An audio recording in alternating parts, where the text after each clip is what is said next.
जय जिनेन्द्र बंधुओं। प्रथमाचार्य चैनल में आपका स्वागत है। शांति सागर जी महाराज के चरणों में कोटि कोटि नमन। शांति सागर जी महाराज के जीवन से जुड़े रोचक प्रसंग जानने के लिए हमारे चैनल को लाइक, सब्सक्राइब तथा शेयर कर गुरु प्रभावना में सहयोगी बने। आज के वीडियो में हम पाय सागर जी महाराज के बारे में जानेंगे। जब पाय सागर जी अपने गृहस्थ जीवन में थे, वे एक नाटक कंपनी में प्रमुख अभिनेता थे। उसके बाद आपसी अनबन होने के कारण उन्होंने कंपनी छोड़ दी और कुछ दिनों तक क्रांतिकारी की तरह रहे। पाय सागर जी ने मिल मालिकों के विरोध में मजदूरों के सत्याग्रह की प्रवृत्ति को प्रोत्साहन दिया। उसके बाद उनका मन संसारिक विडंबना को देखकर उब गया। पाय सागर जी का अपने कुल धर्म से रंच मात्र भी परिचय नहीं था। वह तो नमोकार मंत्र तक को नहीं जानते थे। इसलिए उन्होंने जटा विभूतिधारी रुद्राक्ष माला अलंकृत चिदंबर बुआ का रूप धारण किया और इन साधुत्व का अभिनय करते हुए बंबई से काशी पहुँचे। गंगा जी में गहरे गोते लगाए। काशी विश्वनाथ गंगे के सानिध्य में समय व्यतीत करते हुए हर प्रकार के साधुओं के संपर्क में आए। पाय सागर जी लौकिक कार्यों में पूर्ण दक्ष थे, इसीलिए साधु बनने पर भी उनकी विचार शक्ति मृत नहीं हुई थी। वह मूर्छित अवश्य थी। जब वह जटा विभूति मंडित सन्यासी के रूप में फिरते फिरते शोलापुर के समीप आए, तब उनके मन में यह बात आई कि पाखंडी साधु के रूप में फिरकर आत्मवंचना तथा पर प्रताड़ना के कार्य में लगे रहना महामूर्खता है। पाय सागर जी ने भिन्न भिन्न संप्रदायों के शास्त्रों का अध्ययन किया था, इसीलिए उस शास्त्र ज्ञान ने उन्हें ये साहस प्रदान किया उस साधुत्व के ढकोसले को दूर फेंक दूं। अब उन्होंने अपने जीवन का नया अभिनय शुरू किया। साधु का वेश त्याग दिया और अब सुंदर वस्त्रादि सुसज्जित गुंडे के रूप यत्र तत्र विचरण करने लगे। शायद ही कोई ऐसा दोष हो जो खोजने पर उनमें न मिले। वह अत्यंत विषयांध व्यक्ति बन गए।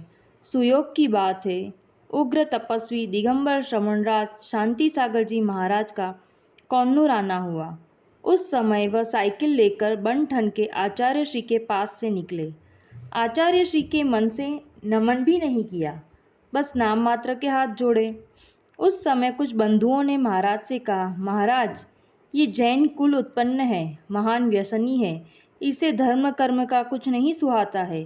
पाय सागर जी की निंदा महाराज के कान में पहुंची, लेकिन उनके मुखमंडल पर पूर्ण शांति थी। नेत्रों में पाय सागर जी के प्रति करुणा भाव था और बलवान आकर्षण शक्ति थी। महाराज ने लोगों को शांत किया और उनके मुख से ये शब्द निकले, इसने आज हमारे दर्शन किए हैं, इसलिए इसे कुछ न कुछ लाभ अवश्य होगा। पाय सागर जी आचार्य श्री के मुख को टकटकी लगाकर देख रहे थे। वह उन्हें सचमुच शांति के सागर लगे। उन्होंने भारत भर में घूमकर बड़े बड़े नामधारी साधु देखे थे। उन्हें ऐसा लगा कि आज सचमुच इन साधु के रूप में अपूर्व निधि मिली। उन्होंने आचार्य श्री के आध्यात्मिक जादूगर के रूप में देखा। उनके मन में आंतरिक वैराग्य का बीज पहले ही से था। आचार्य श्री के संपर्क ने उसमें प्राण डाल दिए। पाय सागर जी ने आचार्य श्री के जीवन का बहुत ही बारीकी से अध्ययन किया। उठते, बैठते, बोलते, चलते, उनकी सारी प्रवृत्तियों की बारीकी से जांच की। उस समय उन्हें ऐसा लगा कि आज उन आध्यात्मिक अंधे को सचमुच नेत्रों की उपलब्धि हो गई है। उनका मन गुरुचरणों को छोड़ और कहीं नहीं लगता। उन्होंने मद्य, मांस, मधु के सेवन का त्याग का नियम लिया, हिंसा, झूठ, चोरी, परस्त्री सेवन, अतिलोभ को त्याग किया तथा जिनेन्द्र भगवान के दर्शन का नियम लिया। पाय सागर जी महाराज के जीवन पर आचार्य श्री का ऐसा प्रभाव पड़ा कि उन जैसे स्वच्छंद व्यक्ति ने आजीवन ब्रह्मचर्य का नियम लिया। अब वह सप्तम प्रतिमाधारी ब्रह्मचारी बन गए। सभी लोग उनका तीव्र विरोध करते थे। यह बड़ा व्यसनी तथा उद्दंड रहा है। यह फौजदार तक को मार देता है। यह अवगुण का भंडार है। इसमें एक ही विशेषता है कि जिस बात को पकड़ लेता है उसे पूरे किए बिना नहीं छोड़ता। आचार्य महाराज महान मनोवैज्ञानिक थे।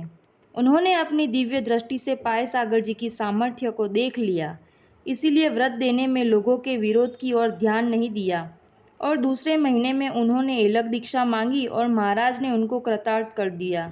उस समय पाय सागर जी ने केसलोन जंगल में किए थे। उनकी स्थिरता देखकर महाराज को यकीन हो गया, यह व्रत का पालन पूर्णतया करेगा। उस समय चंद्रसागर जी ने उन पर आक्षेप किया, इन्हें प्रतिमाओं का स्वरूप भी नहीं मालूम है, यह एलक पद का निर्वाह कैसे करेगा। उस समय पाय सागर जी ने महाराज से कहा, महाराज, मैं शेड़वाल की पाठशाला में जाकर पढ़ना चाहता हूँ। उस समय सबको इस बात का डर था कि ये यहाँ से जाकर फिर कभी अपनी सूरत नहीं दिखाएंगे। उस समय बाल घोड़ा ने उनकी जमानत ली। वहाँ से चलकर पाय सागर जी सैरोल ग्राम में रहे और रत्नकरण श्रावकाचार पढ़ना प्रारंभ किया।